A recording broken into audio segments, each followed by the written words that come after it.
when you're more stressed, just the speed at which you use up these nutrients in your body goes way up. So all the things that buffer your pH, like magnesium that's really precious already, gets used at a faster rate. So that's one for sure.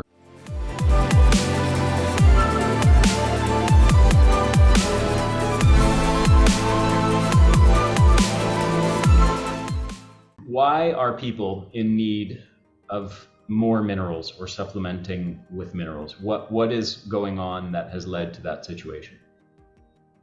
It's another great question. So a lot of people would talk about food, and that the food just simply isn't what it used to be. The soil is not what it used to be.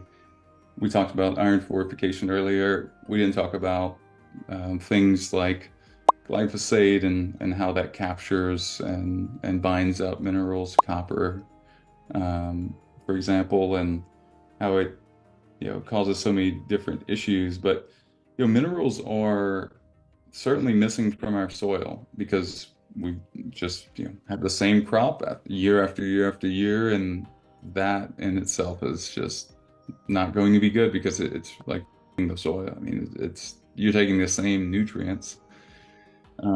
When you flip over a bag of organic raw sunflower seeds, you see all these different minerals, and it's like a really impressive list. And I wonder if we went and tested that bag, if it actually had those. I would hope so, but if you're planting that season in, season out, that same sort of nutrient, I mean, at some point the soil just doesn't have it because of a lack of crop rotation and maximizing profit. And I get it. I mean, we're voting with our dollar all the time.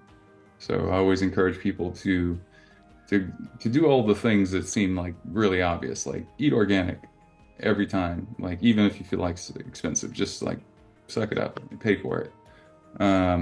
And so many other things. They're just like you can feel yourself lean one way or another, really, and just think long term. For you, for the planet, all of it, because we're all in this together, and for better, for worse.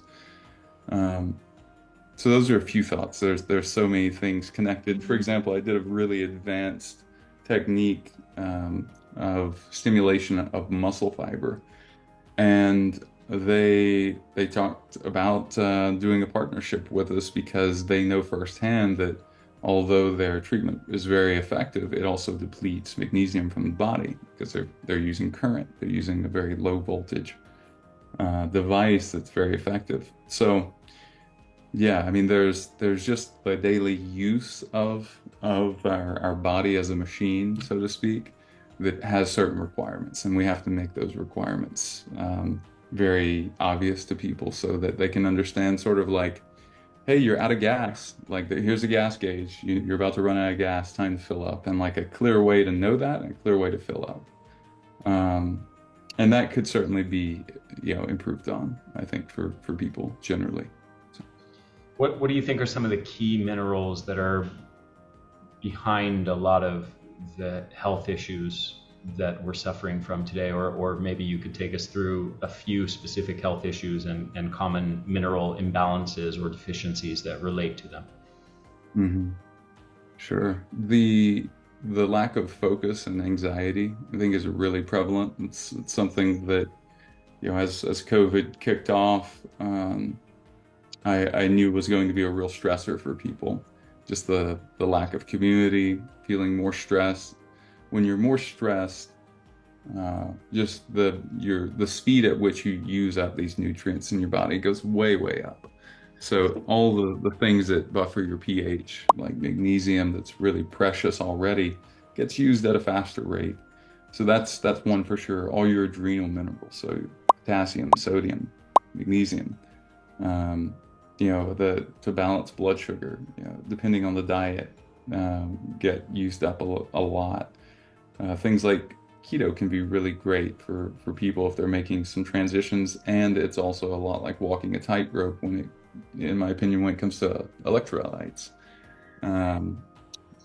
So there's always like a downside to everything, and in the book that I'll have coming out this year, there's an acknowledgement made there that nutrition really does become personality, and that every diet eventually fails, really, because we need diet variation. It's similar to being in that avocado orchard and just, year after year, or that we're planting and reaping from the same soil. And maybe, how are we taking care to nurture the soil back to the place it was?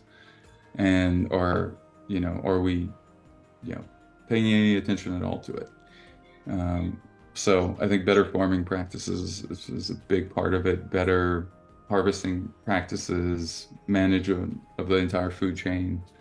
A lot of it, but then the financial incentives have to be there for people to have the end product they want. So we have to pay it forward, really. Yeah. How do you test for mineral imbalances? I really love hair. I haven't seen anything that gives me as much data when tested well, like a good lab.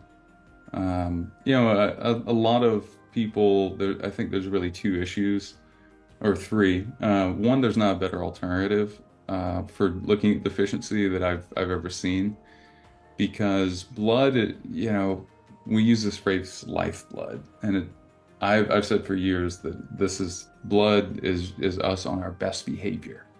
And what does that really mean, right? Well, it's just that our body is really intelligent, and it knows that if our blood pH shifts just a little bit, and this is also part of a partial answer to your previous question, you get bone disease because what happens is one of the places that the body pulls these key minerals from, like calcium, magnesium, etc., is from bone, and then it buffers blood pH. If someone's been eating sugar chronically and their pH is off, they've been an alcoholic, their pH is off, and we wonder how bone disease is so prevalent and what to do about it, and then people unfortunately throw things like calcium at it and just make it worse, making the ratio worse. So one of the other reasons I love hair is because we're seeing ratios really easily, and we're testing for things like copper that we're not even normally testing for in blood.